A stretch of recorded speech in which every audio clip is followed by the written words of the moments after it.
Ты думаешь, проснешься утром или не проснешься, будешь ли жив ты или твой ребенок через минуту. В сырости, в холоде, в земле спали. Было время, что мы и в окопах спали. Нам приходилось есть траву. Это было выживание.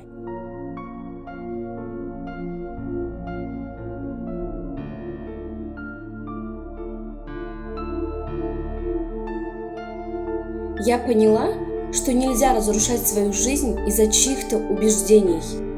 Надо беречь свою семью и не давать никому управлять собой.